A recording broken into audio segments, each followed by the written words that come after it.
Quando a gente fala sobre problemas respiratórios, o primeiro preparo que vem na nossa mente são os xaropes. São os xaropes. Só que eu quero pedir licença para vocês que utilizam xaropes a vida inteira. Eu quero pedir licença para todos vocês para que a gente possa ter um papo agora um pouco sério sobre esse assunto. Tá? Eu sei que muitas vezes a gente acaba aprendendo algo na nossa vida e a gente acaba repetindo esse algo pro resto da nossa vida, porque a gente aprendeu assim. A gente aprendeu assim. Eu vi uma vez uma história, que eu não vou saber de quem que era, e talvez eu nem vou contar essa história muito bem. Mas tinha uma família que, em uma determinada noite lá, de Natal, se eu não me engano, eles fizeram lá a janta do Natal. E aí tinha uma tradição da família que eles cortavam lá o frango, né? No meio. Cortavam ele no meio e botavam em duas formas. E aí perguntou pra moça que fazia essa janta o porquê que ela fazia assim. E aí ela falou assim, eu aprendi com a minha mãe a fazer dessa forma, fica mais saboroso, como que ela faz o processo pra temperar e tudo mais. Aí falaram assim, vamos ligar pra sua mãe pra perguntar por que ela passou pra você essa receita. Aí ligaram pra mãe dessa moça e perguntaram, por que você faz essa receita dessa forma? Porque eu aprendi com a minha mãe a fazer dessa forma, porque era mais saboroso de fazer assim. Aí ligaram pra avó da moça pra perguntar por que ela fazia dessa forma. Aí ela disse assim, sabe por que eu separo o frango em duas formas? Porque quando eu aprendi, ele não cabia numa única forma. E aí eu separava em duas. Só que isso foi passando de geração para geração e a pessoa continuou repetindo aquilo sem nem saber o motivo disso. Então por que você faz o que você faz? Agora, se eu chego para você e falo para você que o que você faz não é a melhor forma de fazer, você vai continuar no erro ou você vai abrir um questionamento para olhar essa situação de uma outra forma? Então quando a gente fala sobre xaropes, muitas pessoas não querem aceitar. Porque já fazem isso há muito tempo, porque aprenderam assim com os avós, com a mãe, com a tia, com isso e aquilo. Só que, será que essa é a melhor forma de você fazer? Eu aprendi com os meus avós, com os meus pais, várias receitinhas caseiras que eu lembro até quando eu era criança. Mas não é porque eu aprendi daquela forma que eu continuo usando isso. Por exemplo, eu lembro muito de pessoas da minha família fazendo xarope para problemas respiratórios, para tosse, que eles pegavam, primeiro botavam açúcar na panela, aí deixa aquele açúcar dourar até virar uma calda, que nem a calda tipo de pudim, ela caramelizar. Aí depois você coloca umas folhas de guaco. Por último você coloca 2 colheres de margarina, e você dá umas colheradas naquilo quente. Para tosse. Qual é a finalidade desse negócio? Seria que esse preparo quente ele vai acabar dissolvendo um pouco do muco por conta da temperatura quente? O guaco ali, a planta que você colocar, ele não vai basicamente ter propriedades medicinais, porque a extração foi totalmente errada. Então, por que você faz isso? E aí vem os xaropes. Quando a gente fala sobre xarope... Quando a gente fala sobre xaropes, tá? Sobre xaropes, a gente tem a grande maioria das pessoas fazendo xaropes de forma errada.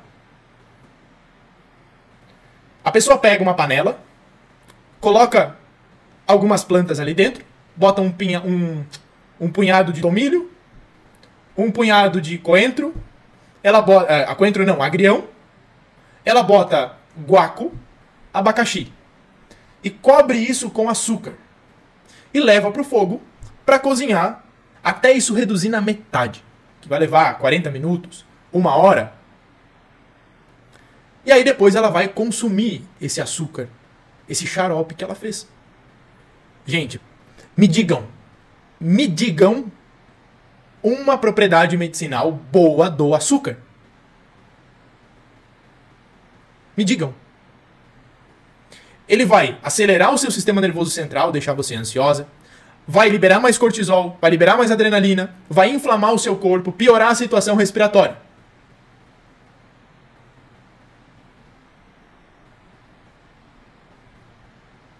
Que benefício tem o açúcar? Nenhum. Então por que você vai fazer um preparo com açúcar? Os antigos faziam, pega a cebola, cobre a cebola com açúcar e deixa descansar por horas, para extrair os princípios ativos. E depois você vai dar as colheradas naquele caldo ali. Faz um chá, meu Deus! Usa uma tintura, mas não faz um troço desse. Não faz sentido nenhum. Ah, mas é o xarope. Aí vai fazer um lambedor. Fica uma bala. Pior ainda. Pior ainda. Aí você vai fazer o xarope com mel. A pessoa cozinha o mel durante meia hora. 50 minutos. Gente, quando você pega os livros de medicina indiana, os livros da medicina Ayurveda, livros antiguíssimos, eles falavam lá naquela época, de uma forma talvez até muito radical, que você não deveria usar mel quando você está com febre. Porque o calor interno, o fogo interno, faria com que o mel liberasse substâncias possivelmente tóxicas para o seu corpo.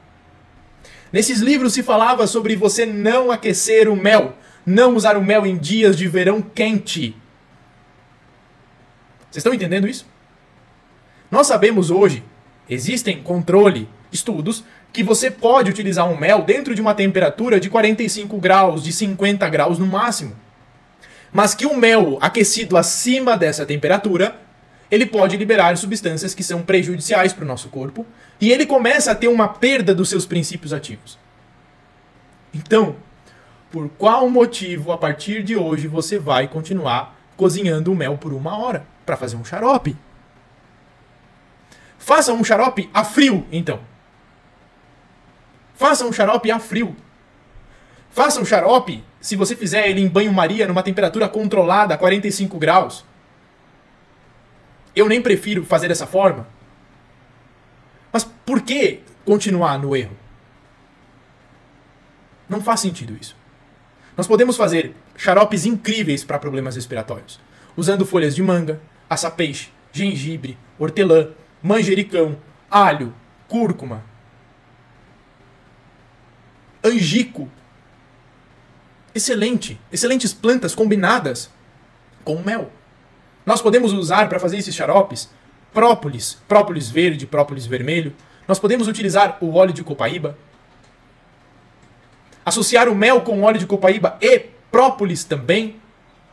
Olha quantas variações nós podemos fazer de méis medicinais para esses problemas respiratórios. Tá? Quando a gente fala sobre o mel, nós temos nele uma ação calmante. Ele é um calmante do sistema nervoso central, auxiliando no relaxamento do sistema nervoso central, reduzindo a ansiedade, a tensão, a agitação, os pensamentos acelerados, o estresse, etc. Então você prepara um mel medicinal contendo mulungu, colônia, lavanda, né? Lavanda officinalis, lavandula officinalis. Você faz com erva cidreira, com melissa, com a erva luísa. E você consome esse mel antes de você dormir. E você tem um sono que nem um anjo durante a noite. Você começa a melhorar da insônia. Claro que associando isso talvez a algumas outras situações. Tá? Algumas pessoas estavam perguntando aqui sobre a questão para crianças. Exatamente, tá? Como uma pessoa comentou, algumas pessoas podem ter um processo, uma reação ao usar o mel. Então não é recomendado consumir mel basicamente antes dos 2 anos de idade. Tá? Eu até, tem que começar a consumir mesmo com 2, 3 anos com muita cautela, para ver justamente como que vai ser esse processo. O que antigamente isso não se preocupava com isso. Né? Inclusive a minha mãe mesmo falava que quando eu era criança, eles me davam mel antes dos 2 anos. Não é recomendado. Só que antigamente, talvez não existia acesso à informação como nós temos hoje. Né? Claro que ainda hoje, mesmo com acesso à informação, ainda tem gente cometendo vários erros em muitas coisas e não apenas no consumo do mel. Tá? E algumas pessoas vão falar assim, Matheus, e diabético pode usar mel? A resposta é depende. Como está o nível de glicose do seu organismo? Aí vai ter pessoas que vão falar assim, nossa, eu não posso consumir mel.